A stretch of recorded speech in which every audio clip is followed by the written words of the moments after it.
शहरातील जलालशाह बुखारी कब्रस्तानमध्ये विविध विकास कामांचा शुभारंभ.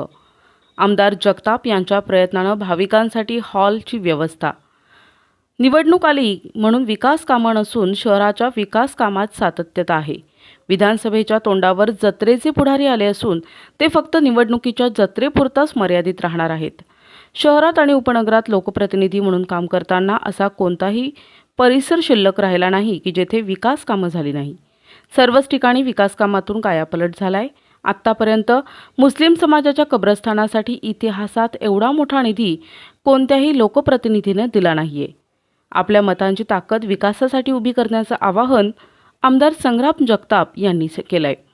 शहरातील हजरत सय्यद जलालशाह बुखारी कब्रस्तानमध्ये हॉल बांधणे, भटारखाना आणि पेव्हिंग ब्लॉक बसविण्याच्या कामाचा शुभारंभ आमदार जगताप यांच्या हस्ते झाला. जलालशाह कब्रस्तानमध्ये येणाऱ्या भाविकांच्या सोयीसाठी आमदार संग्राम जगताप यांच्या विशेष प्रयत्नानं महाराष्ट्र अल्पसंख्याक विभागामार्फत अल्पसंख्याक बहुल नागरिक क्षेत्र विकास निधीतून सदर विकास कामं मार्गी लावण्यात आले आहे. या कार्यक्रमासाठी माजी समाज कल्याण अधिकारी रफिक मुंशी, ॲडव्होकेट फारुक बिलाल, नगरसेवक समद खान, मुजाहिद कुरेशी, राष्ट्रवादी अल्पसंख्याक विभागाचे शहर जिल्हाध्यक्ष साहेबान जहागीरदार, सामाजिक कार्यकर्ते खानबाबा आरिफ शेख, सामाजिक कार्यकर्ते खालिद शेख, उद्योजक वाहिद अंडेकरी, विश्व मानवाधिकार प्रदेशाध्यक्ष नवेद शेख, फारुक नालबंद, यासर शेख, RPIचे शहर कार्याध्यक्ष दानिश शेख, शाहनवाज शेख, तन्वीर पठाण, शहबाज बॉक्सर, अब्दुल खोकर, आदिल शेख, इम्रान शेख, सोहेल खान, सोहेल जहागीरदार, बरकत चुडीवाला, राजिक शेख, अक्रम शेख आदींसह मुस्लिम समाज बांधव मोठ्या संख्येने उपस्थित होते. पुढे आमदार जगताप म्हणाले की सरकारमध्ये सत्तेत आल्यानंतर सर्व कब्रस्तानच्या विश्वस्तांची बैठक घेऊन कब्रस्तानचे विविध विकास कामे फेब्रुवारी महिन्यातच मंजूर करून आणले. 38 ते 39,000 पथदिवे बसवून शहरातील अंधकार दूर करण्यात आला. यापूर्वी कधी एवढे दिवे लागले नाही. त्याचे नियोजन करून पथदिवे बसविण्यात आले. मात्र ज्या विरोधकांचं जीवनच झिरो झालंय त्यांना हे दिवे झिरो बल्ब दिसत आहेत. कोट्यवधींचा निधी रस्त्यांच्या कामासाठी आणला. शहर आणि उपनगरातील अंतर्गत रस्त्यांचे काँक्रिटीकरण केले जात असल्याचं त्यांनी स्पष्ट केलंय. जलालशाह कब्रस्तानमध्ये उरुसच्या करता खरं तर एक मोठा भटारखान्याचं नियोजन गेल्या अनेक वर्षापासून मागणी होती. त्याच्याकरता निधी देखील गेल्या काही वर्षापूर्वी मंजूर करण्यात आला होता, पण काही तांत्रिक अडचणीमुळे त्या निधीला देखील स्थगिती लागली होती. पण मागच्या काही महिन्यांमध्येच ती स्थगिती उठून त्याचं टेंडर होऊन कार्यक्रम आदेश होऊन आज त्या कामाचा भूमिपूजन समारंभ आज संपन्न झालेला आहे आणि त्या कामाला देखील गेल्या काही महिन्यापूर्वीच सुरुवात झाली आहे. आणि त्या काही काळामध्ये त्याचा एक हॉल म्हणून देखील चांगल्या प्रकारे वापर होईल आणि या उरुसच्या निमित्तानं देखील आपल्याला त्याचा एक भटारखाना म्हणून त्याचा उपयोग होणार आहे. निश्चित एक चांगलं काम या निमित्तानं झालेलं आहे. येणाऱ्या काळामध्ये अशीच वेगवेगळे विकास कामं आपल्याला होत असताना पाहायला मिळतील. विरोधक निश्चित आज कशामध्ये म्हणले तुम्ही, तर राजकारणामध्ये जे आपण क्षेत्रामध्ये वावरतो त्याच्यामध्ये आपल्याला अनेक कळत नकळत विरोधक निर्माण झालेले असतात आणि त्याच्यामुळं आता कुठेतरी निवडणूक आली तर विकास कामाच्या बाबतीत संभ्रम निर्माण करण्याचं काम हे अनेक लोक करणार आहेत. पण खरं तर लोकांना माहिती आहे की जे लोक विरोध करतात किंवा काहीतरी संभ्रम निर्माण करायचा प्रयत्न करतात ते फक्त स्वतःचं नावलौकिक कसं याच्यामध्ये निर्माण होईल अशा प्रकारे त्यांचा केवळ आणि तो प्रयत्न असतो. त्यामुळे त्याला कुठेही लोकांमध्ये त्याला कुठलाही आधार किंवा जनाधार तो त्यांना मिळत नाही. आपण बघू शकतो वेळ खूप कमी आहे. मगरिबची नमाजचा वेळ होणार आहे. तर अतिशय थोडक्यात मी माझा प्रास्ताविक या ठिकाणी सादर करणार आहे.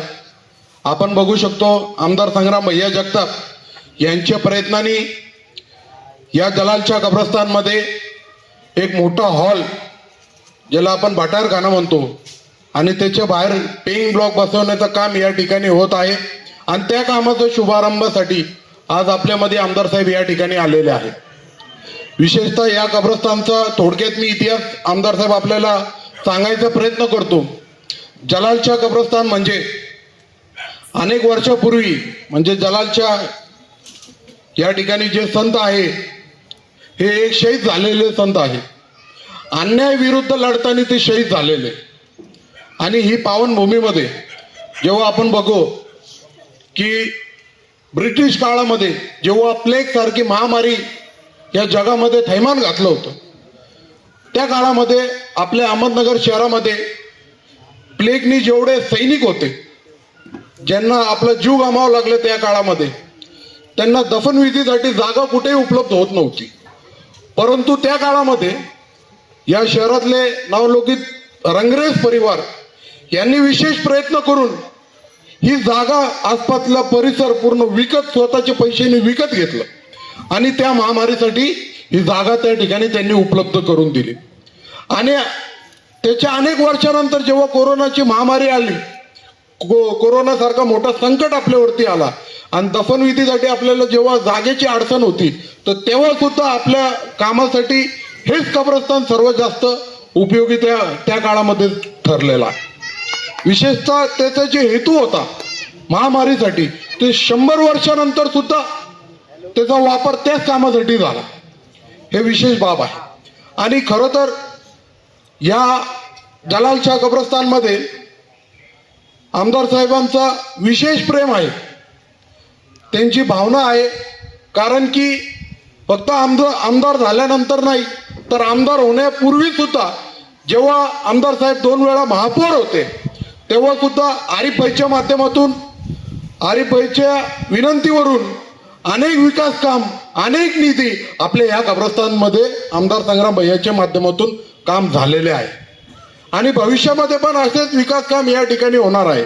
जेव्हा सत्ता बदल झाल्यानंतर मुन्शी साहेब, आमदार साहेबांकडे आपण जेवढे पाठपुरावे केले, जेवढे विनंती केले, त्याच्यापेक्षाही पलीकडे जाऊन एकही कब्रस्तान न सोडता सर्वचे सर्व शहरा भागामधले सर्व कब्रस्तानसाठी मोठा निधी आमदार साहेबांच्या वतीने आपल्याला या ठिकाणी उपलब्ध करून दिला.